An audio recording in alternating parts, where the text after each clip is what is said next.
Welcome to study ಮಾಡಲ್. ಎಲ್ಲರಿಗೂ ನಮಸ್ಕಾರ. ಈ ವಿಡಿಯೋದಲ್ಲಿ ನಾವು second PUC first test Kannada ಸಬ್ಜೆಕ್ಟ್ನಲ್ಲಿರುವ ಮೋಸ್ಟ್ ಇಂಪಾರ್ಟೆಂಟ್ ಕ್ವಶನ್ಸ್ನ ತಿಳ್ಕೊಳ್ಳೋಣ.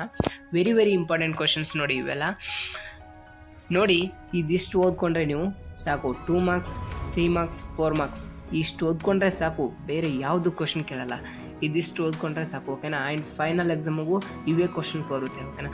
ಸೊ ನೋಡಿ, ಇಲ್ಲಿ ಫಸ್ಟ್ ಪದ್ಯದಿಂದ ಕದಡಿದ ಸಲವಂ ಅದು 8 ಕ್ವಶನ್ಸ್ ಇದೆ, ಅದನ್ನು ನೀವು ಓದ್ಕೊಳ್ಬೇಕು, ಓಕೆನಾ. 2 ಮಾರ್ಕ್ಸು ಇದರಿಂದ 1 ಕೊಡ್ತಾರೆ. ಸೊ ಇಲ್ಲಿ ಪ್ಯಾಟ್ರನ್ ಏನಂದರೆ 2 ಮಾರ್ಕ್ಸು 2 ಕೊಟ್ಟಿರ್ತಾರೆ, ನಾವು ಯಾವುದಾದ್ರೂ 1 ಬರಿಬೇಕು, ಓಕೆನಾ. ಸೊ ಇಲ್ಲಿ ನೋಡಿ, ಯಾವುದಾದ್ರೂ 1 ಬರಿಬೇಕು. ಕದಡಿದ ಸಲವಂ ಇದರಲ್ಲೇ ಯಾವುದಾದ್ರೂ 1 ಓದ್ಕೊಳ್ಳೆ. ಸೊ ಎಲ್ಲ ಓದ್ಕೊಳ್ಳೆ. ಮತ್ತು ವಚನಗಳಲ್ಲಿ ವಚನ ಮತ್ತು ಕದಡಿದ ಸಲವಂ ತಿಳಿವಂದದೇ ಇದೆ ಅಲ್ವಾ. ಸೊ ಅದು ಮತ್ತು ಇದು ಓದ್ಕೊಂಡ್ರೆ 100% ಇದರಿಂದನೇ ಕ್ವಶನ್ ಕೇಳ್ತಾರೆ, ಓಕೆನಾ. 2 ಮಾರ್ಕ್ಸು. ಓಕೆ, ಪದ್ಯ ಆಯಿತು. ಇವಾಗ ಗದ್ಯದಲ್ಲಿ ಯಾವುದೆಲ್ಲ ಇಂಪಾರ್ಟೆಂಟ್ ಇದೆ ಅಂತ ನೋಡೋಣ. ಸೊ ಗದ್ಯದಲ್ಲಿ ವಾಲ್ಪರೈ ನೋಡಿ.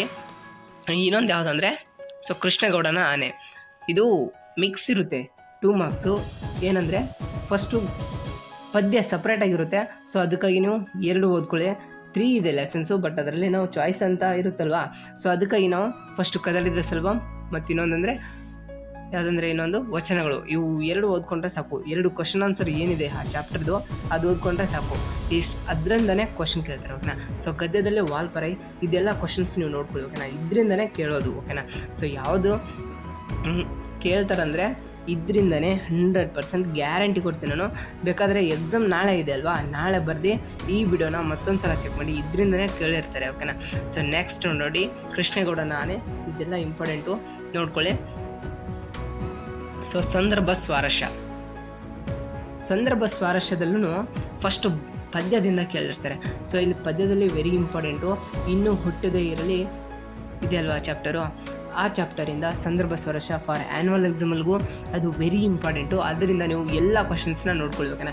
ಇವಾಗ ಓದ್ಕೊಂಡ್ರೆ ಆ್ಯನ್ಯುವಲ್ ಎಕ್ಸಾಮ್ಗೂ ಹೆಲ್ಪ್ ಆಗುತ್ತೆ, ಓಕೆನಾ. ಸೊ ನೋಡಿ, ಇಲ್ಲಿ 10 ಕ್ವಶನ್ಸ್ ಇದೆ, ಅದನ್ನೆಲ್ಲ ನೋಡ್ಕೊಳ್ಳಿ. ನೆಕ್ಸ್ಟ್ ಗದ್ಯದಿಂದ ಅಥವಾ ನಾಟಕದಿಂದ 1 ಕೊಟ್ಟಿರ್ತಾರೆ. ಸೊ 2 ಕೊಟ್ಟಿರ್ತಾರೆ, ಗದ್ಯ ಮತ್ತು ನಾಟಕದಿಂದ ಯಾವುದಾದ್ರೂ 1 ಬರೀಬೇಕು, ಓಕೆನಾ. ಸೊ ನೆಕ್ಸ್ಟ್ ಇಲ್ಲಿ ನೋಡಿ, ಆಪ್ರೇಷನ್ ಆಗಬೇಕು ಪರವಾಗಿಲ್ವಾ, ಇದು ಮೋಸ್ಟ್ ಇಂಪಾರ್ಟೆಂಟ್ ಕೇಳಿದ್ದಾರೆ.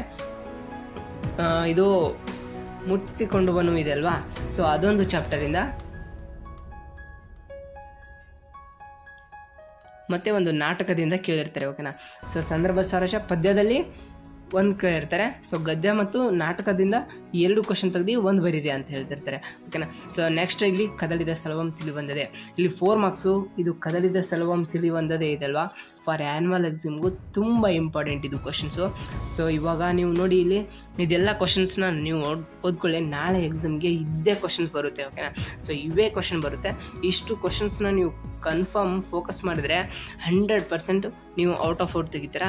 ಸೊ ನೋಡಿ, ಇಲ್ಲಿ ವಚನಗಳು ಇಲ್ಲಾಂದರೆ ಇದು ಎಲ್ಲ ಓದ್ಕೊಳ್ಬೇಡ್ರಿ ಚಾಪ್ಟ್ರು. ಈ ಕ್ವಶನ್ಸ್ನ ನೀವು ಓದ್ಕೊಂಡ್ರೆ ಆರಾಮಾಗಿ 2 marks 3 marks 4 marks out of out ತೆಗಿತೀರಾ, ಓಕೆನಾ. So next MCQ fill in the blanks match the following ಇರುತ್ತಲ್ವ, ಅದೆಲ್ಲ ನೀವು ಟೀಚರ್ಸ್ ಎಲ್ಲ ಹೇಳಿರ್ತಾರೆ. ಸೊ ಅದನ್ನು ನೀವು ರೆಫರ್ ಮಾಡಬೇಕು, ಓಕೆನಾ. ಸೊ ನೆಕ್ಸ್ಟ್ ಗದ್ಯ ಇದೆ ಅಲ್ವಾ, ಗದ್ಯ ನಾಟಕ ಮುಟ್ಟಿಸಿಕೊಂಡವನು ಮತ್ತು ಕೃಷ್ಣಗೌಡರ ಆನೆ. ಇದೆಲ್ಲ ನೋಡ್ಕೊಳ್ಳಿ. ಇಷ್ಟು ಕ್ವಶನ್ಸ್ ನೀವು ನೋಡಿಕೊಂಡ್ರೆ 100% ನೀವು ಔಟ್ ಆಫ್ ಔಟ್ ತೆಗಿತೀರಾ. With MCQ match the following choose the correct answer, grammar ನೋಡ್ಕೊಂಡ್ರೆ, ಓಕೆನಾ. ಇಷ್ಟೇ ಕ್ವಶನ್ಸ್ನ ರೆಫರ್ ಮಾಡಿ. ನಾಳೆ ಎಕ್ಸಾಮ್ ಇದೆ, ಸೊ ಅದಕ್ಕಾಗಿ ಫುಲ್ ಲೆಂತಿ ಓದ್ಕೋಬೇಡಿ. ಇಷ್ಟು ಕ್ವಶನ್ಸ್ನ ನೀವು ಓದ್ಕೊಂಡ್ರೆ ಸಾಕು, ಓಕೆನಾ. ಇದರಿಂದನೇ ಕೇಳ್ತಾರೆ, 100% ಗ್ಯಾರಂಟಿ ಕೊಡ್ತೀನಿ. ಬೇಕಾದರೆ ನಾಳೆ ನೀವು ಬಂದಮೇಲೆ ಕ್ವಶನ್ನು ಎಲ್ಲ ನೋಡ್ಕೊಳ್ಳಿ. ಇದರಿಂದ ಇರಲಿಲ್ಲ ಅಂದರೆ ಕಾಮೆಂಟ್ ಮಾಡಿ, ಓಕೆನಾ. ಸೊ ಬಾಯ್, ಎಲ್ಲರೂ ಚೆನ್ನಾಗಿ ಬರೀರಿ.